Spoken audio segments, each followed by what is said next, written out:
సర్వశక్త దేవుని స్వరము సత్యవేదపు సారము సర్వశక్త దేవుని స్వరము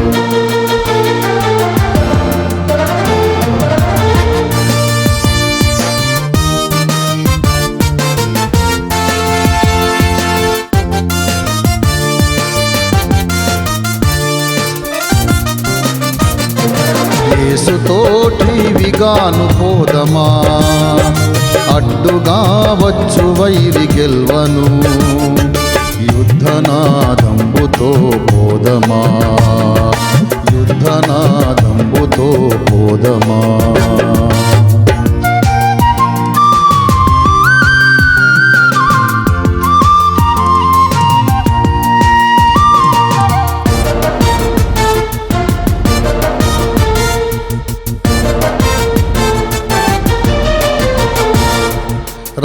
రాజు సైన్యమందు చేరను ఆ రాజు దివ్య సేవ చేయను రాజు సైన్యమందు చేరను ఆ రాజు దివ్య సేవ చేయను యేసురాజు ముందుగా ధ్వజము పట్టి నడువగా యేసురాజు ముందుగా ధ్వజము పట్టి నడువగా యేసుతోటి విగాను వెడలను యేసుతోటి విగాను పోదమా అడ్డుగా వచ్చు వైరి గెల్వను యుద్ధనాదంబుతో పోదమా యుద్ధనాదంబుతో పోదమా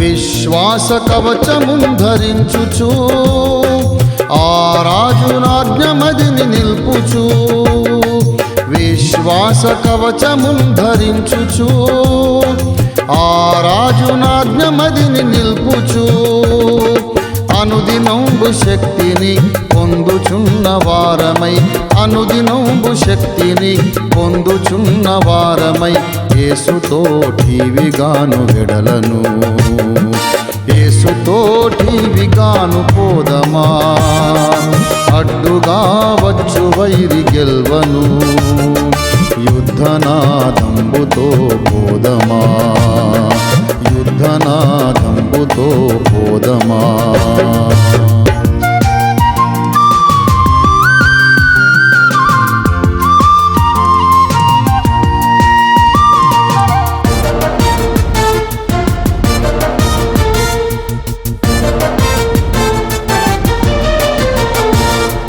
రోధనలు మనల చుట్టి వచ్చినా సాతాను అంబులెన్ని తగిలినా శోధనలు మనల చుట్టి వచ్చినా సాతాను అంబులెన్ని తగిలినా భయము లేదు మనకిక ప్రభుని చింత నుందుము భయము లేదు మనకిక ప్రభుని చింత నుందుము యేసుతోటి విగాను వెడలను యేసుతోటి విగాను పోదమా అడ్డుగా వచ్చు వైరి గెల్వను యుద్ధనాదంబుతో పోదమా యుద్ధనాదంబుతో పోదమా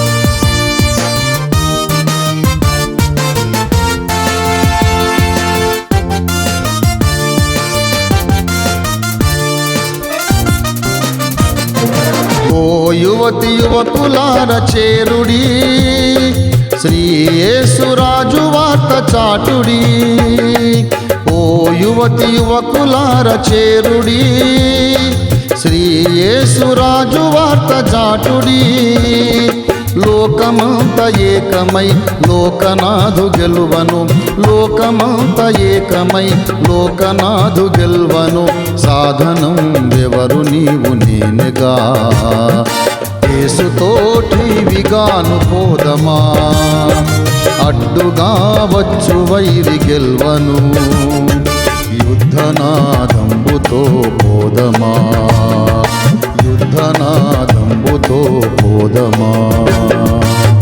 సత్యాన్వేషకులైన మా ప్రేక్షక మహాశయులందరికీ మరోసారి సర్వ జగద్రక్షకుడైన యేసుక్రీస్తునాథుని శుభనామంలో మా వందనాలు, ఆహ్వానం, దైవాశీస్సులు పలుకుతూ ఉన్నాం.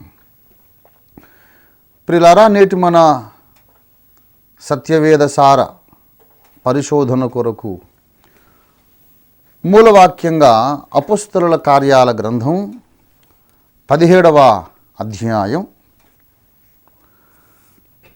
31వ వచనాన్ని చదువుతున్నాను, దయచేసి చిత్తగించండి. ఎందుకనగా తాను నియమించిన మనుష్యుని చేత నీతిని అనుసరించి భూలోకమునకు తీర్పు తీర్చబోయేడి ఒక దినమును నిర్ణయించి ఉన్నాడు.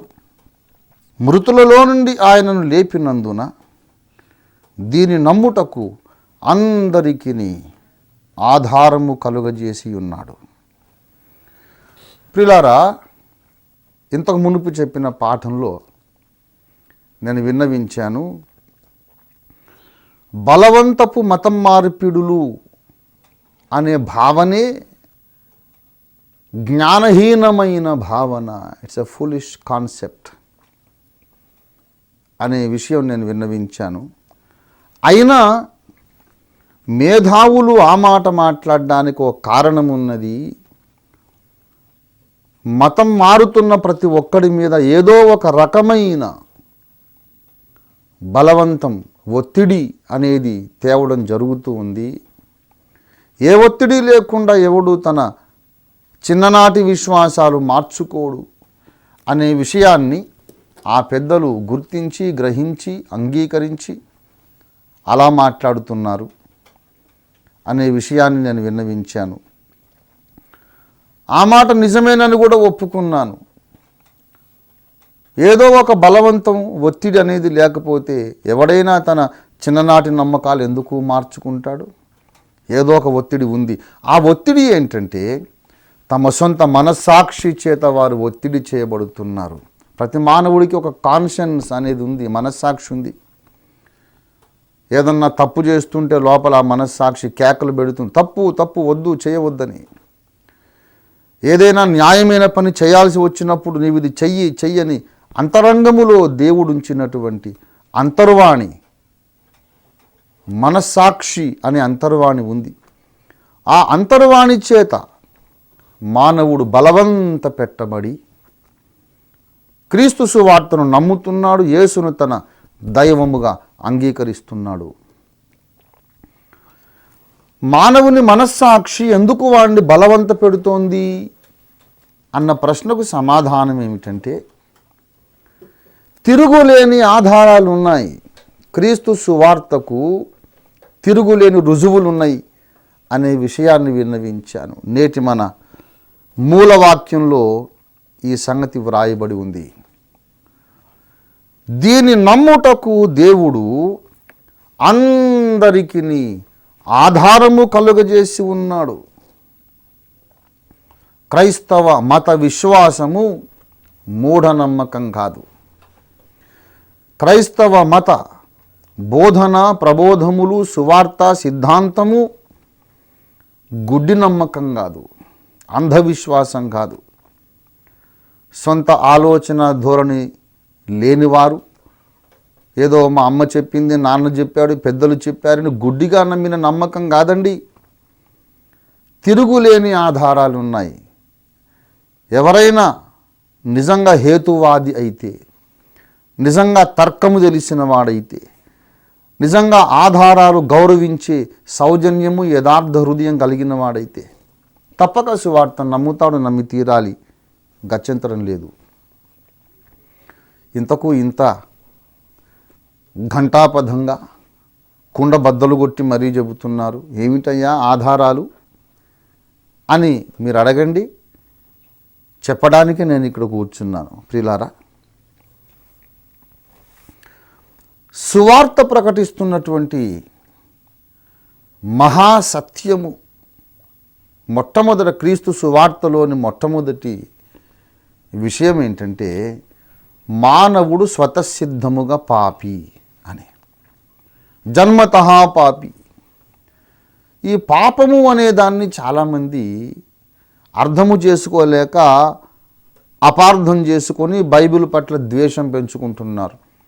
ఏం క్రైస్తవ మతం అండి, అందరినీ పాపులు అంటుంది. లోకంలో ఎందరో మంచివాళ్ళు ఉన్నారు, మహానుభావులు ఉన్నారు, సత్యసంధత్వము న్యాయశీలము కలిగినటువంటి చక్కని గుణవంతులు ఉన్నారు. అందరూ పాపాలు ఎందుకు చేస్తారు? లోకంలో పాపులు కూడా ఉన్నారు, పుణ్యాత్ములు ఉన్నారు.